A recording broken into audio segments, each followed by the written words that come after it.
First, I'd like to offer my respectful obeisances to my spiritual teacher. Nama Om Vishnupadaya Krishna Prasthaya Bhutale Srimati Bhaktivedanta Swami Niti Namane Namaste Sarasvati Deve Gauravani Pacharni Visesa Sindhavani Paskatyade Satarni. So World Meditation Day, I was thinking, can be understood as also not only that the world should meditate, but that we can meditate on the world. We learn from the Srimad Bhagavatam, also called the Bhagavad Purana, that the universe, the world, is the body of the Lord. Materialistic and spiritualistic is really a question of consciousness. We can say it's also behavior. There's materialistic behavior and spiritual behavior, but that behavior stems from consciousness. If one has materialistic consciousness, one will engage in materialistic behavior. If one has a spiritualized consciousness, one will engage in spiritual behavior. A spiritualized consciousness means that we actually have a kind of walking functional meditation, not just sitting down and meditating for some minutes or some hours every day, which is also certainly significant and important and helpful.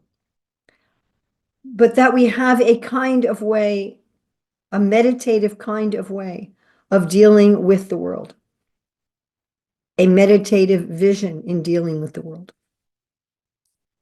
It's not that those who meditate, well, okay, I'm going to have my meditation time, and the rest of the time they're in materialistic consciousness. If their meditation doesn't spill over into their general vision, then there's something wrong with the way that they're meditating.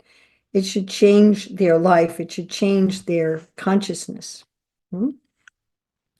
So we're going to look now at some verses from the Bhagavatam, especially the 2nd and the 8th canto, although these things are also mentioned in the 12th canto, many places in the 10th canto. We're going to just referencing 2nd and 8th canto verses, but again, we'll find this all over. I'd like to start with something that was said directly to Krishna by one of his devotees, Queen Kunti. And she was talking directly to Krishna. He was right in front of her. And she calls him, O personality of the form of the universe. He's the personality of the form of the universe. So we're going to see what this means. Now, I would suggest that those of you who are participating, that as we go through this list, you write down which of these, pick at most 3 of them, that you would particularly like to incorporate into your life so that your life can be a functional walking meditation. Now, by the way, we also have a book. Obviously, I can't sell that over Zoom, but we also have a book if you want to go more deeply into this type of all-encompassing meditation.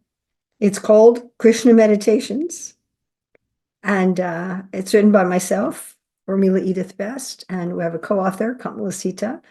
It's available from Golden Age Media in Delhi. It's also available on Amazon. It's available from Golden Age Media as paperback. It's available on Amazon as paperback, hardbound, and Kindle book.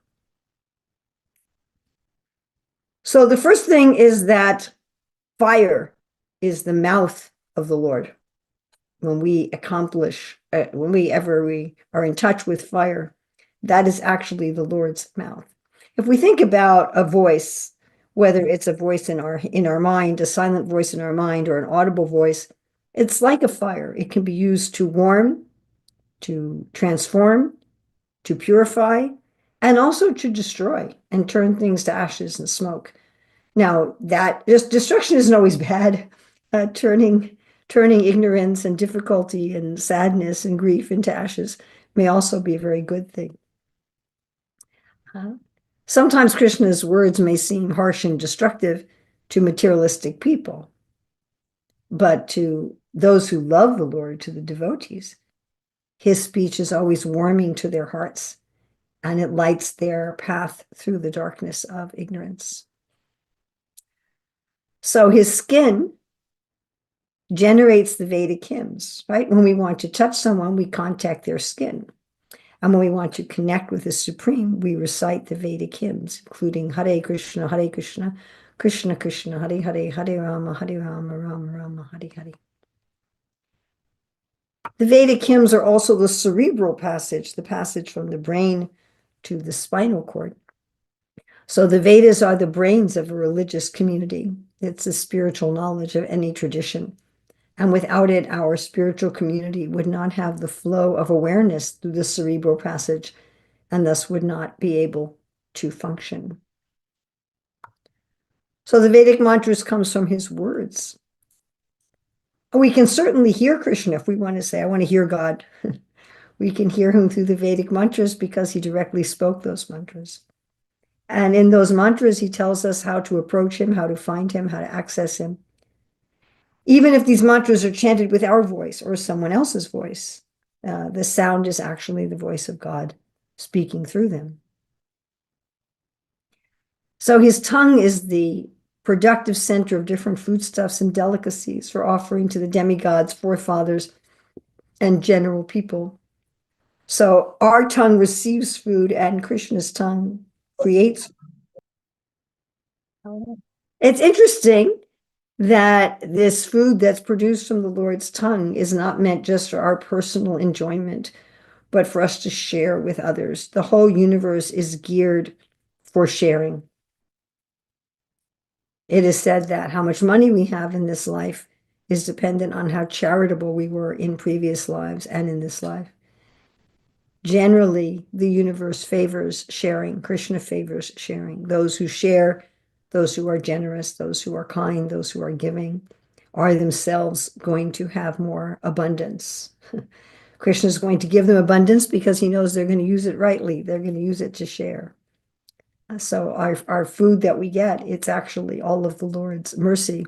Now, of course, it's interesting that in the Hare Krishna movement, we offer our food to the Lord.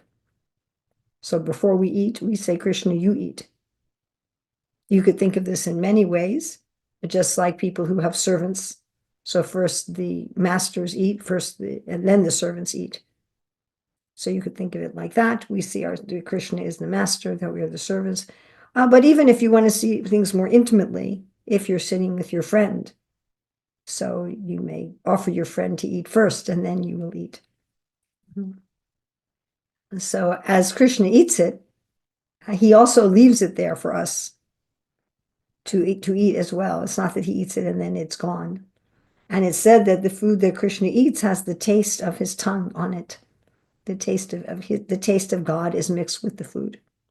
So this is true for food in general. It's coming from the Lord's tongue, and it's especially true for food that we have offered to the Lord. And let's see if I can turn this up on time. That's a little better. So the juice or essence of everything, that means rasa, is his tongue. So rasa it's a very difficult word to define here. It's defined as juice or essence of everything. And Krishna certainly enjoys offerings when they're made with love. And from the Lord's enjoyment of the rasa on his tongue comes all the rasa in our life. Actually, anything that we enjoy on any level, physical, mental, intellectual, emotional, anything that we enjoy is actually coming from the tongue of the Lord. And the Lord wants us to enjoy him directly out of love. We want this also. Anybody that we like, we want them to enjoy our company in a loving way. We don't want them to enjoy our things by stealing them from us. We want them to enjoy our things with us and in love for us. So this is also how Krishna feels, and all enjoyment is therefore coming from his own form. Whenever we enjoy anything, if we enjoy it meditatively, to smell, to taste, to touch, to see, to hear, if we do that with a meditative attitude, that what I'm enjoying here is the taste of God. and said the greed is on his lips. So our lips become greedy. We're greedy to talk too much. We say things we shouldn't. We're greedy to eat too much. We eat the wrong kind of food. So Krishna also has greed on his lips, but it's a transcendental spiritual greed. What he's greedy for is the happiness of all of us. He's greedy for us to experience love and satisfaction and purpose and meaning in our life. So his smelling powers create the Aswini Kumar demigods. The Aswini Kumar demigods are the celestial doctors and all of the medicinal herbs. So whenever we're not feeling well and we take some herbs and we feel better, that fragrance of the herbs that we put in our herbal tea or our different medicine, that smell is actually coming from the smelling power of God. It's his breath, his smelling, his fragrance. And also in the Lord's nostrils is the wind. So the wind blows away smog and pollution. It can also spread pollution or wildfires. But wind brings a change. It brings changes in weather. It brings changes in circumstances. And when the wind is actually Krishna taking a breath through his cosmic nostrils, whenever we feel the wind, that is a sense of connection with the Lord. And his nostrils generate our breathing. So just like for our own body, each of the cells in our body has to breathe. You know, each cell is a living being with its own life. We may not think about that very much, but each cell in our body has its own eating and its own breathing, its own physiological functions and its own psychological functions also if it's alive. But all these cells can only breathe because we breathe. So when I breathe, that is allowing that oxygen to go to all the living cells and the carbon dioxide to flow out of the living cells. So although my cells in my body are probably not conscious that I exist, I doubt if the cells in my stomach lining or in my blood vessels that they know, oh, there's an Urmila and I'm part of her body. They don't know that. But actually, I at least don't think they know that. But they're dependent. Without my breathing, they cannot breathe. So we're all cells in the universal body of God. And we're just breathing. We may not be conscious that we're part of this universal body and that our breathing facility is because the universe is breathing. But such is actually the case. So his sense of smell is fragrance. So again, my fragrance, my nose receives smell, and his nose creates smells. You could say, well, what about the bad smells? But even the bad smells, they're there for warnings. Our smell is our primary sense to tell us what's fresh and what's pure and what's dangerous. All the kind of fragrance are coming from his breathing energies. So my spiritual master, Srila Prabhupada, one time said that even if you don't study the scriptures, even if you don't have a guru, you can still find God in the fragrance of a flower.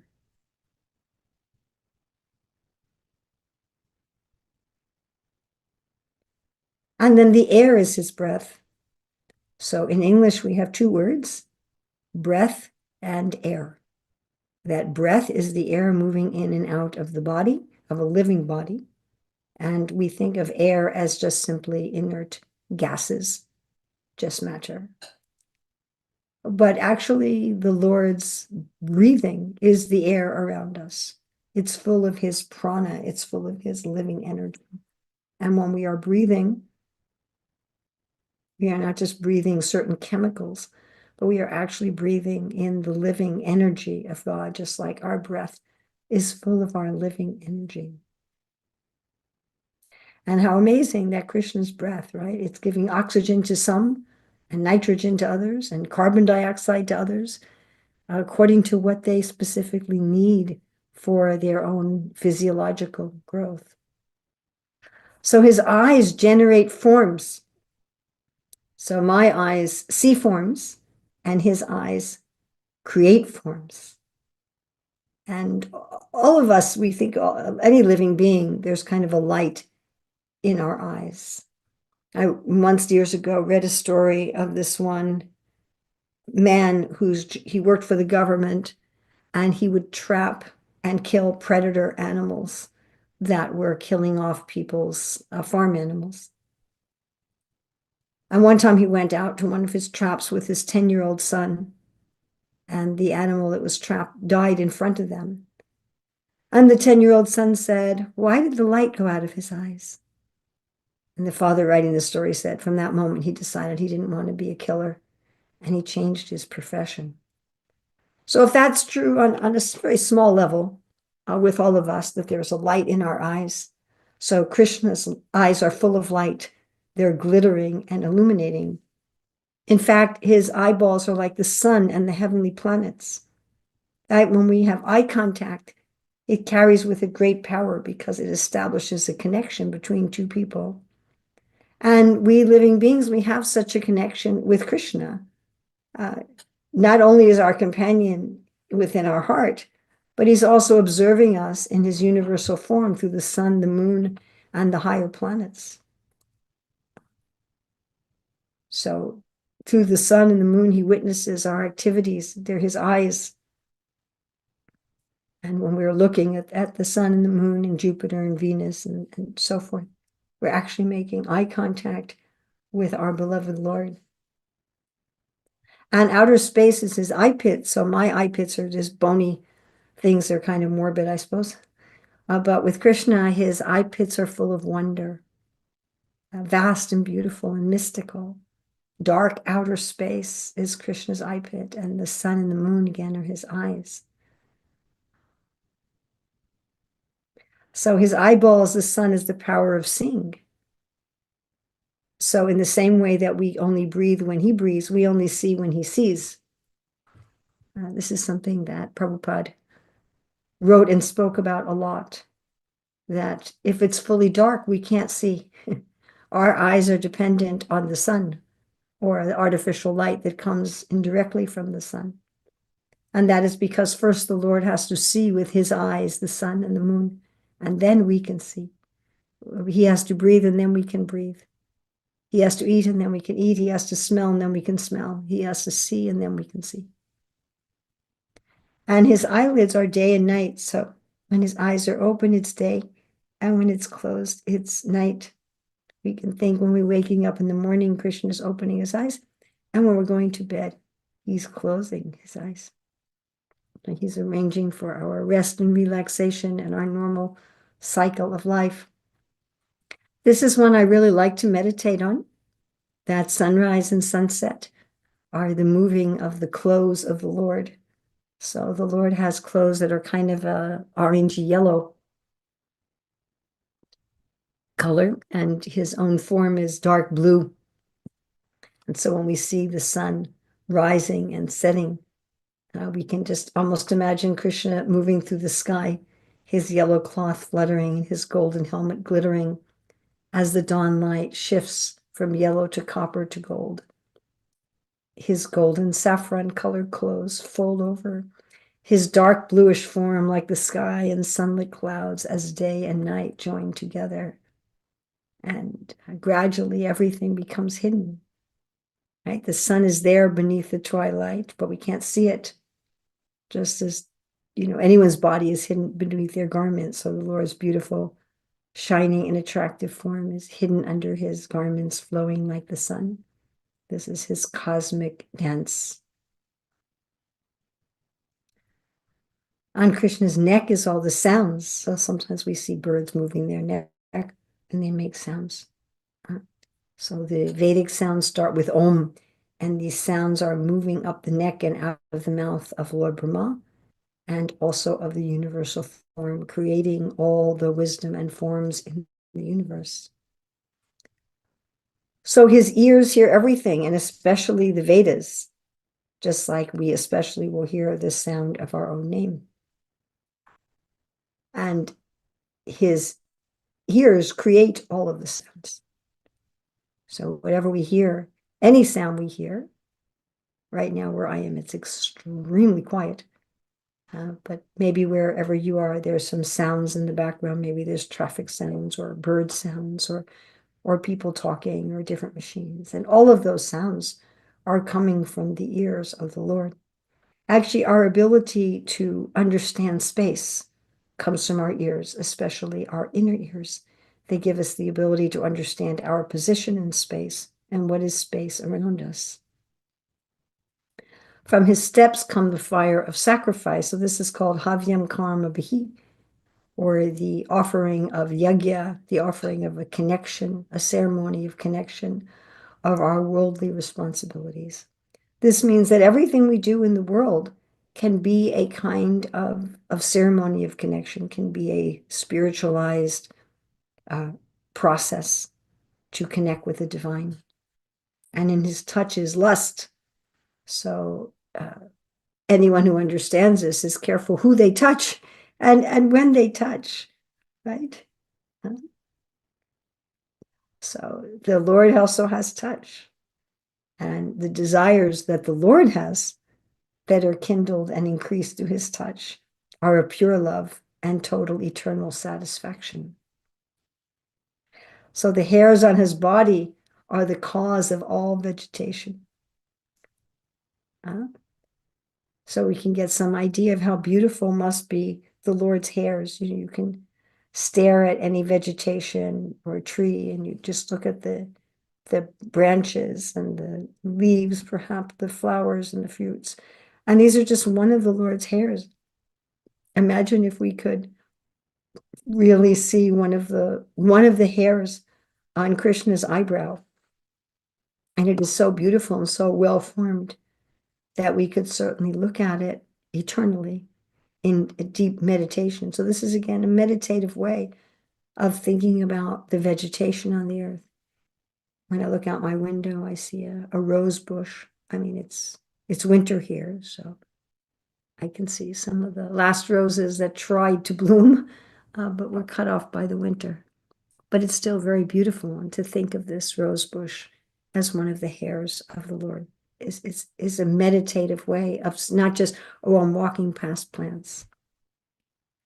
And the trees are the hairs on his body. So all of us have experienced that there'll be some little bug walking on our arm, right? And we can kind of feel it because it's touching our bodily hairs. And I like to meditate on this when I'm walking around and walking among the trees, because when we walk outside, even in a city, there are trees. And this, that we're walking on the form of the Lord, it's a very intimate and close relationship with him whenever we're walking among the trees.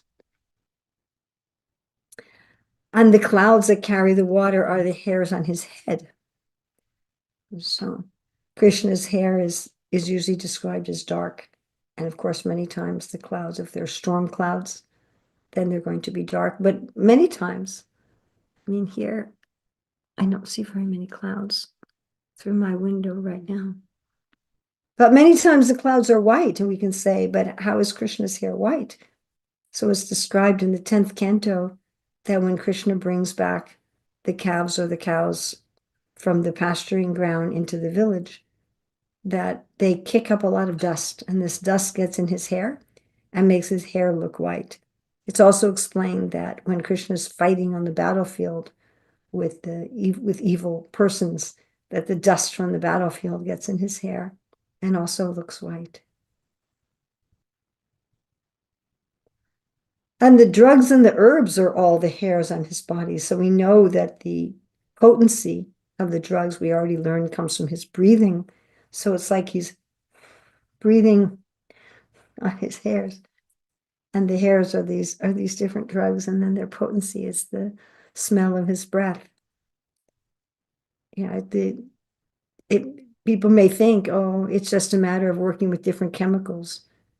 The plants or modern pharmaceuticals, which are synthesized, either they're directly derived from plants or they've synthesized the chemicals from the plants. But actually, the potency is because it's coming from the body and the breath of Krishna. So from his nails come electricity. So whenever you turn on your phone or your light switch, that's actually the touch of the Lord's nails. And here we have the working animals on his nails, the horse, mule, camel, and elephant. So there's not that many parts of the world anymore where these animals are used for working. I mean, certainly in the Sahara, they were using camels. I saw in Guyana and Suriname, they were using mules and horses to carry carts. We see this also in India. In Thailand, they still use elephants for working. So our nails are like tools, right, that we're using for working. So these working animals, they're on the Lord's nails. And his nails also have all the stones. So, I mean, so many times a day we'll look at our nails, but I don't know, my nails are kind of very ordinary. But Krishna's nails are jewels.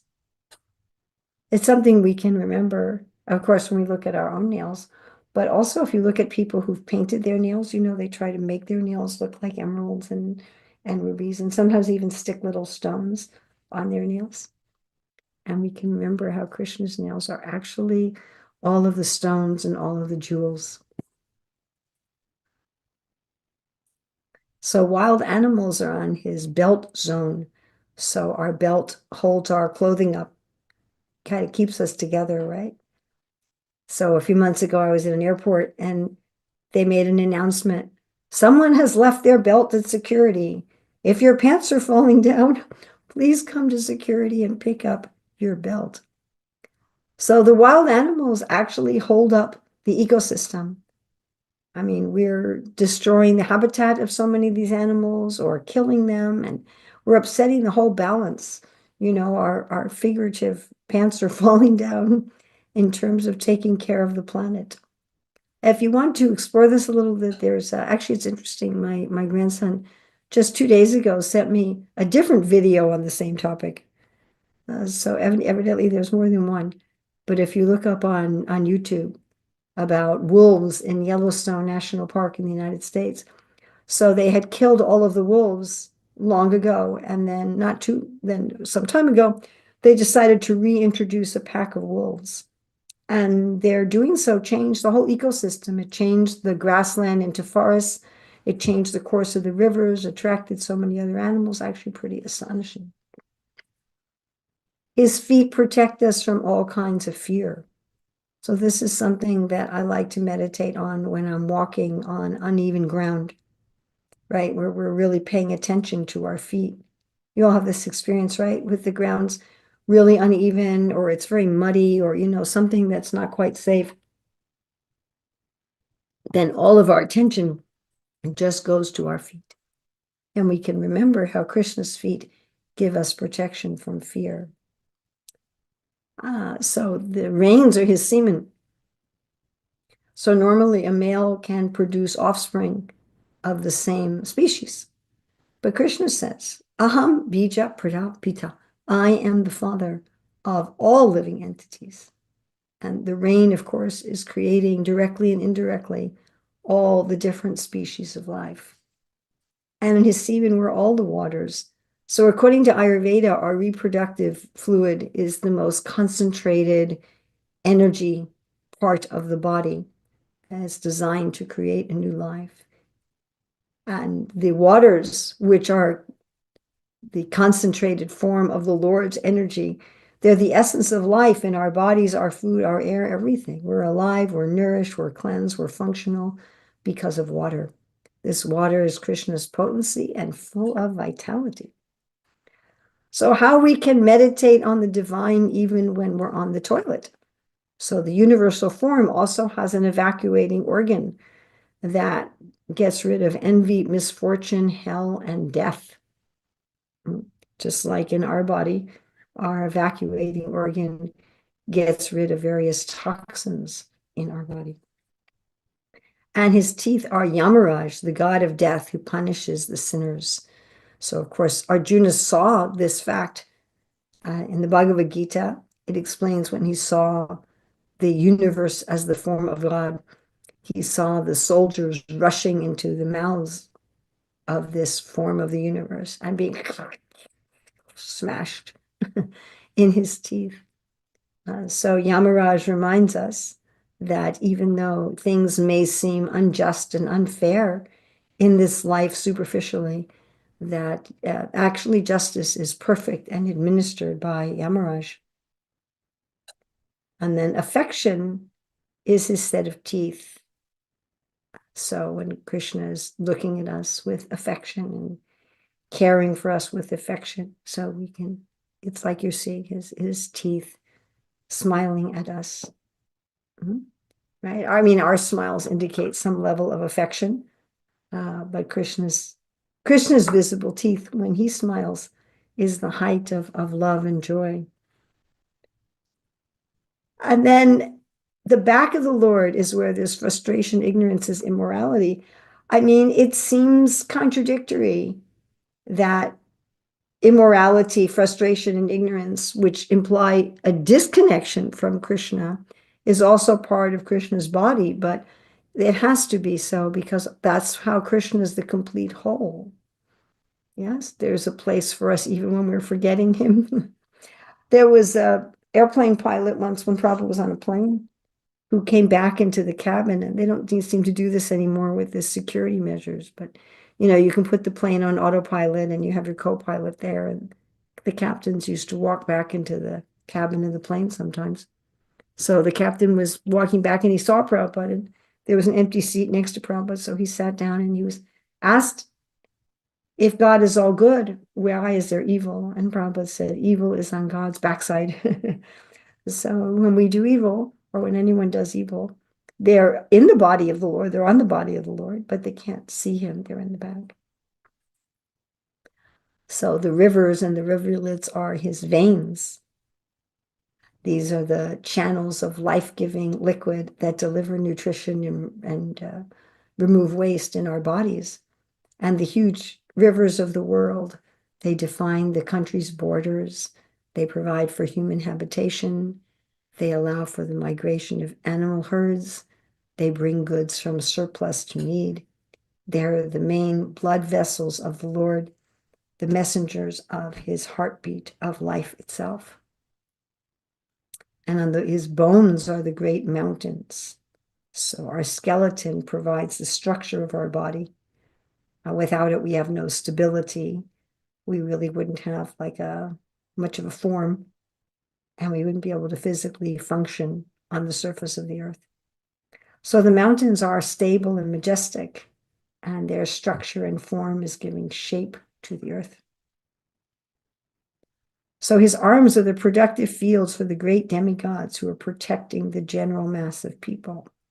So whenever we are protecting others and taking care of others, or anyone is doing so, they are acting as the arms of the Lord. On the Lord's arms are the great celestial rulers like Indra, but also the Kshatriyas. Kshatriyas means like the police officers, the social workers, the lawyers, the judges, the politicians, all those who are supposed to work for the protection and justice and law and order in society. Now, Krishna has many qualities, and one of them is that he's very shy. And this shyness is in his upper lip, kind of like this, I think we can see Krishna's shyness in the fact that he hides himself so that we can imagine nature to have arisen of itself. We can look at nature and not see God, like an artist that hasn't signed its painting, his painting. But even though he's shy, Krishna is very grateful when we acknowledge his craftsmanship in the world, when we see, oh, there's his power, his grace, his intelligence in this world and in his eternal realm. So hankering is his chin. Sometimes when little children want something, they stick out their chin, right? So Krishna doesn't really hanker for or desire in the sense that we think of it, because he's complete. There's nothing that he needs. And what he wants is playful exchanges with his devotees. So on his heart is religion, or dharma. Dharma means what is true, what is authentic, what is our essential nature. And the heart is about the essence of a person's life, what is most precious. If we want to live in alignment with how the cosmos is running, with the purpose of creation, That means to be in the heart of the Lord and very dear to him. Then on his chest is truth spoken pleasingly. So anybody can speak harsh truth, but when we speak truth pleasingly, then the Lord is holding us to his upper chest, and we're right touching this heart of Dharma. And then also on his chest is the goddess of fortune. So when we speak pleasing truth and follow Dharma, then we have all good fortune in our lives. Also on the Lord's chest are all the stars. So Krishna often wears necklaces that glitter like stars, and he likes to put necklaces on his devotees that also look like stars. And actually the stars in the sky, the actual stars, they are indeed his necklace. And the ocean is his waist. So Krishna is always dancing. And when he dances and moves, there are 3 lines on either side of his belly that move. So when we go to the ocean, any of you who are near the ocean, you go to the ocean and you see the waves and the ripples. Those are the movements in Krishna's abdomen as he is dancing. Sometimes fast, sometimes slow. In his beat, to a beat and a rhythm. The passing ages are his movements. So Krishna says in the Bhagavad Gita, time I am. And how do we measure time? We measure time by the movements of objects in relationship to each other. How does the earth move in relationship to the sun and so forth? And these movements are actually Krishna's movements.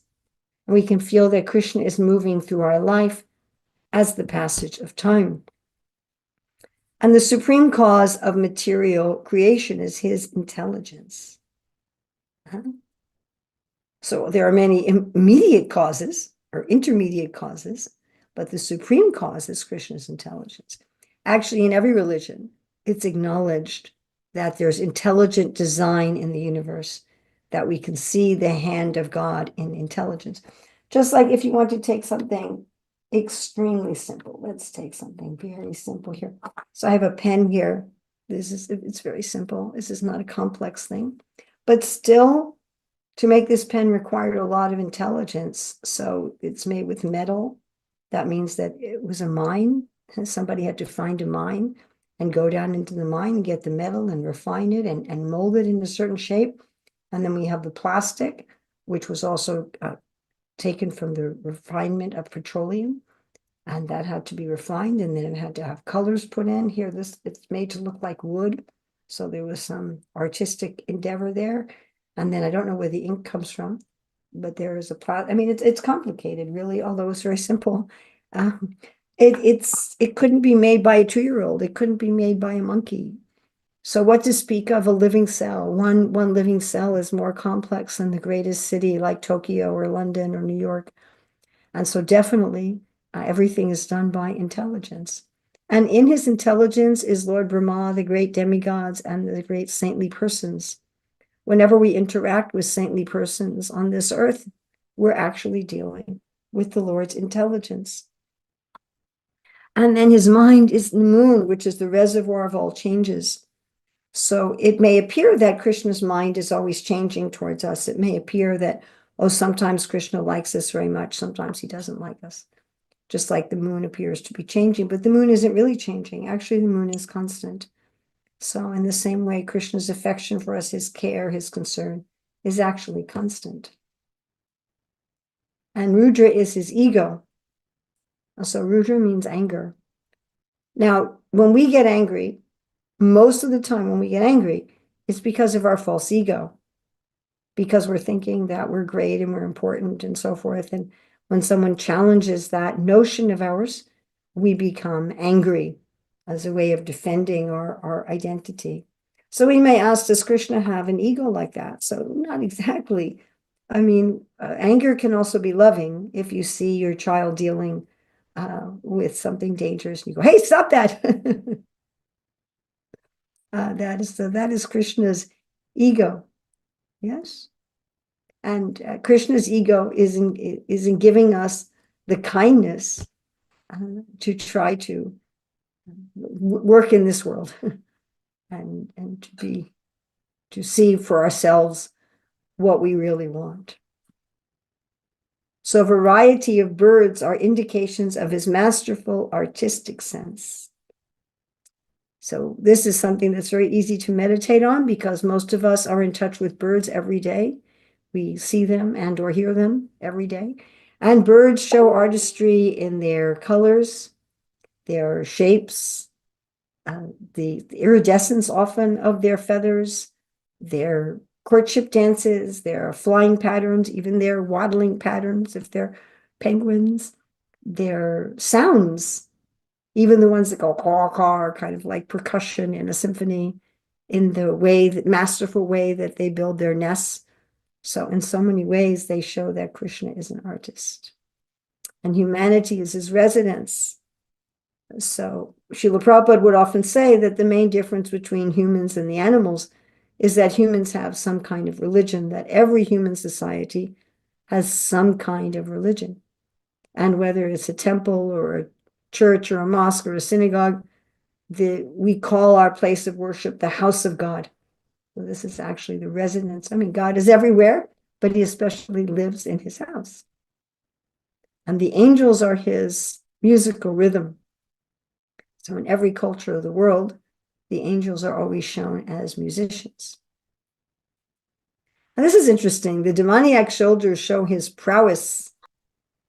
So there's a nice conversation between the demon Hiranyakashipu and his son. So although Hiranyakashipu was so powerful, his little 5-year-old boy was more powerful. And Hiranyakashipu asked his son, "Where do you get your superhuman power?" And his son says, "I get it from God, just like you do. Everyone gets their strength from God." So even those who are evil, they have to be pulling strength from God because that's the only place to pull strength from. His thighs are the Vaishyas. The Vaishyas are those who provide all of the food, all the raw materials for food, for clothing, for construction. And our thighs, right? Has the biggest bone, the femur bone, which is supporting our whole body, just like the Vaishyas. And the Shudras are under the protection of his feet. So the Shudras are those who provide all the support and the functionality and the beauty and the pleasure of society. They're the ones who make things work. So in this painting, in this slide, you can see Sudama the florist in Mathura. So this is Shudra work. And Krishna is very pleased with him and says that he will gain all happiness in this life and liberation to the spiritual world in his next life. So it's nicely explained that those who work in this field, that they have a mentality of service. They want to please customers or clients. And because of this, they're directly under the shelter of the Lord's lotus feet, and everyone else can learn something about service from them. So we see the sky also in his navel. So it's stated in the 3rd canto that the whole universe has come from the navel of the Lord. And the navel looks very deep, like the universe wants to go back. When we look at the great sky, we can think about how we're looking at the navel of the Lord. The upper planets are on his chest. And his eyebrows are the rules of behavior. So when we're doing the right thing, it's like Krishna's doing this. When we're doing the wrong thing, it's like he's doing this. On his forehead was anger. So sometimes when we get angry, our forehead crinkles. And I think, when I'm angry, it's like I'm stuck in a little ridge on the Lord's forehead. So I'm close to him, but I can't really see him.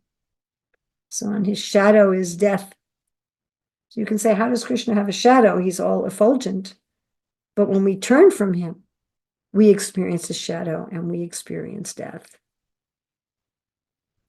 And his smile is the illusory energy. So in the Bhagavad Gita, when Arjuna becomes an illusion, and he's so distressed because of his illusion, Krishna takes him between the armies and he smiles. Of course, this illusory energy can be Mahamaya, the illusion of forgetting Krishna and wanting to compete with him. And it can be Yogamaya, the spiritual sweetness of forgetting that Krishna is God and just wanting to relate to him as the wonderful cowherd boy of Vrindavan. And as I said, we are all cells in the body of God. So one should respect everyone. That doesn't mean that we have to respect everything everyone does, or that we have to be friends with everyone on an external level, but we respect that everyone is part of the body of God. Therefore, we deal with everybody with respect. So I want to stop here. So we have some time for questions. Hare Krishna. Hi, Krishna. Hare Krishna, Mataji. Please accept my humble obeisances. Mataji, I was carefully listening to you and I want to convey my heartfelt gratitude. I mean, when I listen to you, when I see you, my thoughts for Prabhupada, how amazing he must be. It is more than 5 decades. We see you, this level of enthusiasm, such clarity, and the way you speak, the way you share bhakti. It is super inspiring, Mataji. If I can spend the rest of my life expressing gratitude for you, it would still not be enough. I mean, I when I observe my own personal life, it is really difficult to maintain consistency, grow spiritually. But then when I look at you, in this age, enthusiasm, conviction, love for Krishna, really, Mataji, I sincerely pray for your blessings. And if I can adopt even a drop of your mood, I think my purpose of being a human would be accomplished.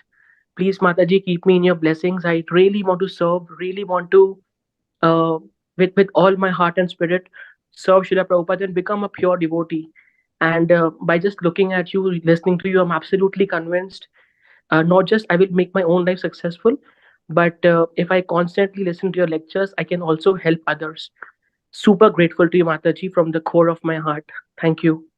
Thank you. But do you have a question? Yes, Mataji, I do have a question.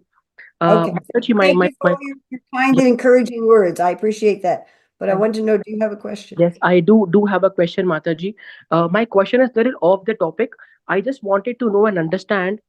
It has been 4 years that I've been chanting 16 rounds, but I've sometimes I've realized that the importance of holy name or scriptures, because I'm always doing it, I'm listening to it. Sometimes it comes down. How can I ensure that the philosophy always stays alive in my heart and I maintain my enthusiasm like how you're doing? This is my question, Mataji. Oh, okay. Well, first of all, Srila Prabhupada actually would say that if you allow questions off the topic, then there's no end to it. And so he really didn't like questions off the topic. To give you a very, very brief answer, what you're asking for is nishta. How can you experience steadiness?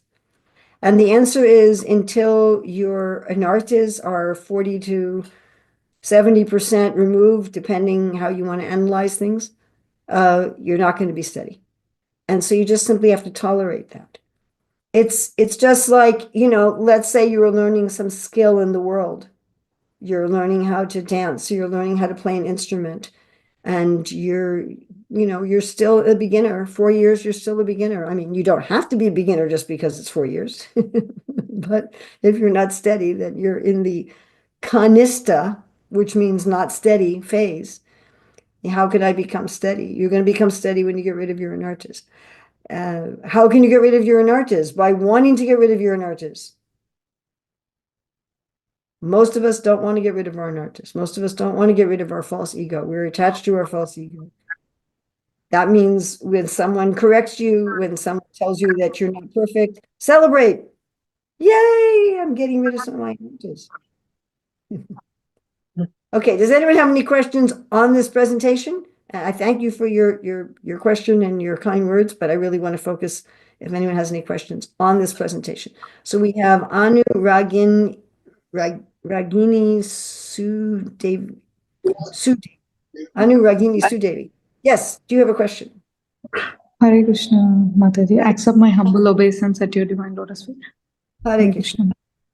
Mataji, now we are knowing from the scriptures about Krishna and everything, but certain situation it comes, we fail to remember Krishna. So how we should manage that situation? How we should depend on God? Do you then remember a little later? Do you remember a little later that you didn't remember? Not clear, Mataji. Hare Krishna.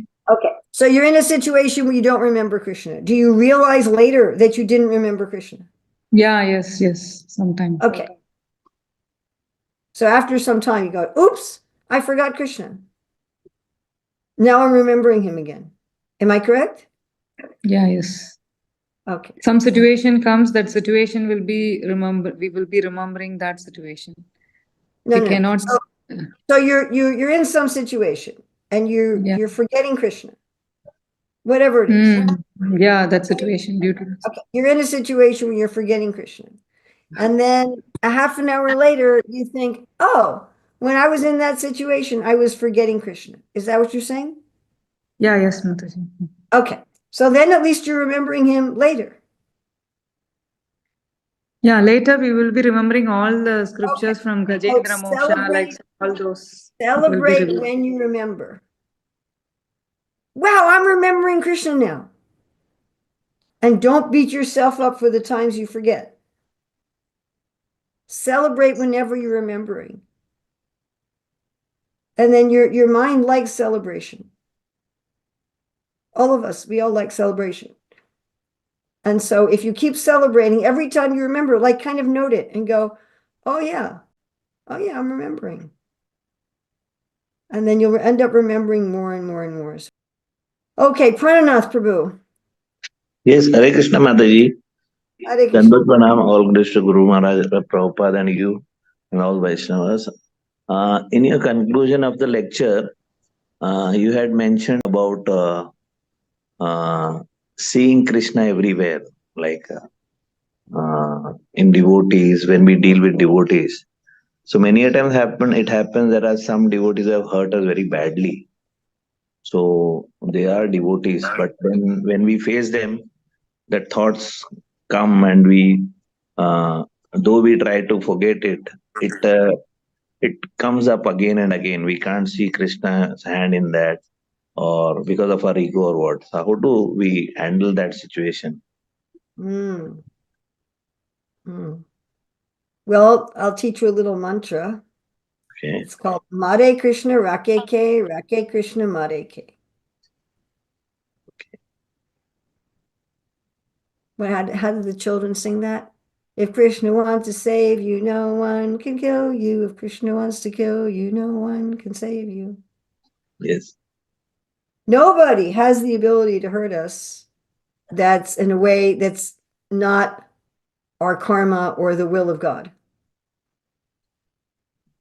That would be an unfair universe. If somebody hurts us, that's either we deserve that by our karma or it's the will of God. So if it's bothering us, then we don't see that everything's ultimately benevolent. And we also are filled with pride that we're thinking, I don't deserve to be treated like this. I'll pretty much guarantee you that those who have mistreated you don't realize that they've mistreated you. Yes. Right? Yes. Sometimes, I mean, you have sometimes really evil people who are like, who can I hurt today? But that's an exception. There are people like that. There definitely are. There are deeply evil people who are sadistic and psychopathic. But most people are not like that. And so most people, they're not really understanding that they're hurting others. They're thinking that they're just accomplishing this or that. And they are either not aware that they're hurting others at all, or they're aware of it, but they think it's kind of collateral damage for what they're trying to accomplish. So in a similar way, we may not be aware that we're hurting others. Unless you just lived in a hole in the ground your whole life, you have probably hurt others. And my guess is that a lot of the times that you've hurt others, you had no awareness they were hurting them. And if they told you afterwards that you had hurt them, you'd be very surprised. Or maybe you were aware, but you thought it was just collateral damage to what needed to be done. Well, this needs to be done, and some people's feelings are going to be hurt, and oh, well, too bad. This is what needs to be done. And if their feelings are hurt, it's their problem. And maybe sometimes you actually wanted to hurt people. So why are we so surprised that it boomerangs back to us? We're surprised because we think that we're innocent. We're not. Just like these other people think that they're innocent. And then, you see that actually whatever's coming at me is coming at me because Krishna is allowing it. And he's allowing it because I'm doing this in some other form, probably to somebody, some form that I can't recognize. And you can ask Krishna, show me how I'm doing this to others, maybe in a very different way, maybe in a way that I don't see. And if you're not putting that out to others, then it's some lesson. It's a lesson in humility. It's a lesson in tolerance. Maybe Krishna wants you to change course in your life. Prabhupada started a center in Jhansi, and then the governor's wife took it away because Krishna wanted Prabhupada to leave India and come to America. And we're very glad that he did. So you can look at it and say, well, this was terrible. He should have been treated nicely in Jhansi, but actually we're happy he was mistreated in Jhansi. Now, if people are regularly inconsiderate, and then we're told that we should respect them. If they're devotees, we should respect them as devotees, but not associate closely with him, not be their intimate friends. So that, one has to make a decision like that. Yes, it makes sense. Everything like what you said, I could assimilate. Now my thing was that how to like whenever I see them, okay, I accept whatever karmas or whatever. And But when I well, see that them, that you means don't. That you don't, because if you did, then you wouldn't have this problem whenever you see them. You're accepting it intellectually, not actually accepting it. it takes a little time. Like over the period, like it's okay. But It when I may, see them it strike, may, it may. Sometimes it may take some time, especially if the people have hurt us very badly. And Krishna says even a sadhu has difficulty resettling his mind after being insulted by uncivilized persons. So, these things are disturbing because they threaten our existence. We think if people don't like me and they're not nice to me, then how will I get anything to eat? Seriously. And so our brain goes into, the fight or flight mode. But kind of step back from it. Step back from it. Be the observer. And just look at this, my brain and body are thinking this way. thank you so much, Mataji. Krishna, thank you for giving me a lesson through these people, and look at the people and say, may you learn through joy, because you want to learn through joy. So I want them to learn through joy. May you learn through joy. May you rectify through joy. Krishna, may I get the lesson from here, and may these people learn through joy. All right, it is after 10, so I need to get going. Okay, so I want to thank Govardhan Eco Village for arranging Thank this. you. Srila Prabhupada ki jai. Jai.